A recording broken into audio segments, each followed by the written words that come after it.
Hi po mga ka-FGC.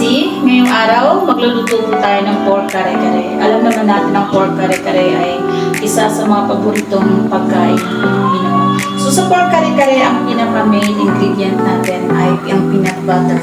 So for me, ang pinipili ko pong peanut butter ay yung dark ang color, like dark brown peanut butter.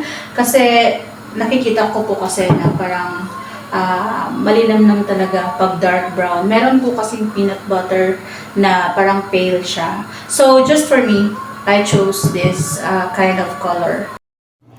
Ngayon, ipapakita ko sa inyo ang aking gagamitin sa pagluluto ng kare-kare.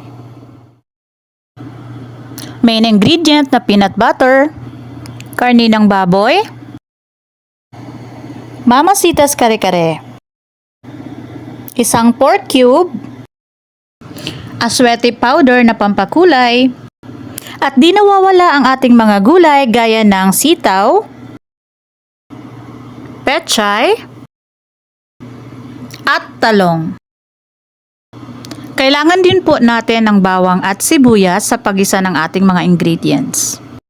Unahin po natin pakuluan ang ating karne at least 30 to 45 minutes. Habang nagpapakulo, ibablanch natin ang gulay at least 1 minute sa sitaw. At pechay, sa talong po ito ay ating prepituhin dahil masarap ito sa prito. Dahil malambot na po ang karne, hihiwalayin po natin ang ating karne sa kanyang sabaw. Ang pinakuloang sabaw ng karne, dito natin gagawin ang ating sauce. Ilalagay natin dito ang peanut butter. Ihahalo na rin natin ang ating Mamacita's kare-kare powder. Lagyan po natin ng isang pork cube. At ihalo na natin ang aswete pampakulay. Patuloy sa paghalo hanggang lumapot. Dahil tapos na ang sauce, simulan na po natin ang pag-init ng mantika.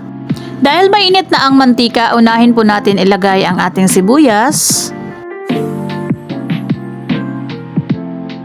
Isunod natin ang bawang. Halu-haluin, make sure na hindi ma-overcook. Pagkatapos naman, ilagay na natin ang ating karne. Ilalagay na natin ngayon ang ating ginawang sauce. Halu-haluin ito at ilagay ang mga gulay.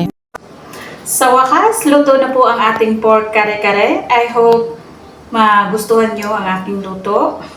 Enjoy!